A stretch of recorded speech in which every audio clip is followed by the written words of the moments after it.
group survey? Our take's a little different. We're here because we want to hear from parents, and we want to get the word out that we've got a parent survey on our website, langleyteachers.ca, and we want some kind of consensus from parents where they want us to go, what's happening in their schools, and what their concerns are, so that we know where we're supposed to go next. So 3 things that we heard pretty clearly tonight. We heard from people that there are places we can go. We are feeling a little stonewall, we're sure where to step next.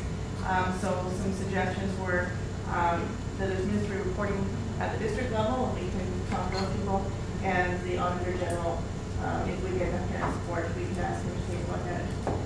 Second point is we need to make it real to the parents. And this is really valid, and it's the kind of thing that I'm not a right-brain person, so I don't have all my creativity going on. But to represent the dollars in teaching hours, or in resources, or how many textbooks that is, and to give parents a really an idea of how many dollars we're talking about here. And the third point was that we need to really inform parents, because there's a lot of misconceptions about what PACs can and cannot pay for, what parents should be expected to pay for, and there's a really valid concern about the ministry, kind of pulling back funding, PACs and parents stepping in and filling that void, and the void will just get bigger, and we'll be expected to step in all that much more, and it's going to be that public education is co-funded by moms and dads, even more than it is now. So those are our 3 points. Excellent points, and I was at the first discussion at your table, so kudos for your reporting out on that too, because there was a lot of information, so that's great, thank you. The impact of debt on student services table. Oh, here we are. All right, so we looked at a few cuts, and we have one solution. So I'll go over some of the cuts. We've noticed that there's been cuts in with counselors, with the library, and with computer services. So these types of things are either as a result of no coverage for a TOC. So if there's a library or a librarian that is away, they're not being replaced. The library is being closed for the day, so students cannot go there to do their research or whatnot. Same with counselors. If they're away, they're not being replaced. The students just don't get to see a counselor that day. Computers, they're just not being replaced if they're not working, and they're just not getting enough computer access. Some other opportunities that are lost are for field trips. They're not being covered. So because of a reduction of TOCs, you have to either include the cost of the TOC in the price of the field trip for the students to pay for, or you don't go on your field trip at all. So unfortunately, the only solution that we found was that we need to increase the funding. And Gay here actually said that our per pupil funding is about $7,800. Susan said that, sorry. And in comparison to, say, Washington State, they're about $10,000 per pupil. So we are underfunded. Next table is Langley Board of Education partner groups. How do we rebuild trust? I thank everybody that participated because it was an amazing discussion.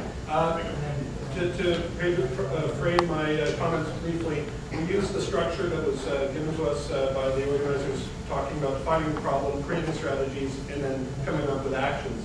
So to perhaps try and frame the problem in one sentence, I think I picked not really working with partner groups, and in fact, there's a fear of consequences for speaking out. I think that really kind of encapsulates some of the feelings that I heard. Around strategies, of course, the discussions went from having restorative action to firing the top dogs and everything in between.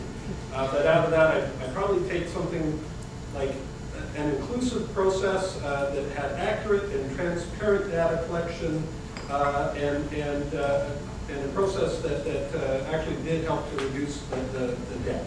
So an inclusive, transparent, accurate data collection process that helped to reduce the debt. Something like that. And then it was hard. But, and then as far as actions, there was some great talk around that. But probably the most definite of it was bringing in independent third parties, qualified people to help investigate how the debt was created and to come up with a debt plan and more long-term planning. Okay, the next table, district deficit elimination. One is the plan as it is, we found was too vague. There's too many questions about the numbers, about what these numbers are they really going to materialize?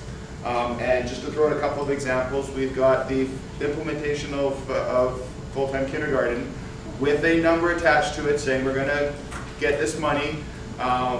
This is subject to the ministry saying, yeah, you've already got full-time kindergarten, so we're going to subsidize in Langley that money materializes. If it doesn't though, where is that money then going to come from in our debt elimination plan?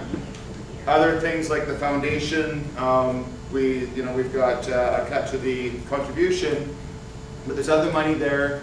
Has anybody come forward to say, can we use some of this money? Will the foundation, divert some money to help pay down the debt?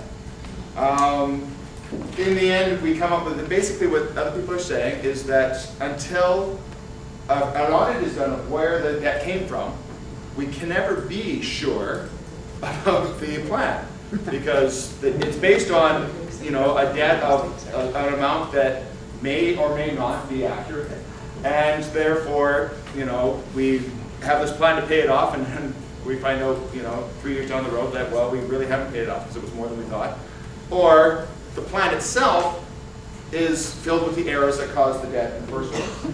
And so we really do need that third party to come in and really examine the methodology and come up with that. And we left with basically, so too many questions. We need transparent dialogue, which was up there, true consultation with all the groups, like tonight is a great example of what needs to happen when we consult.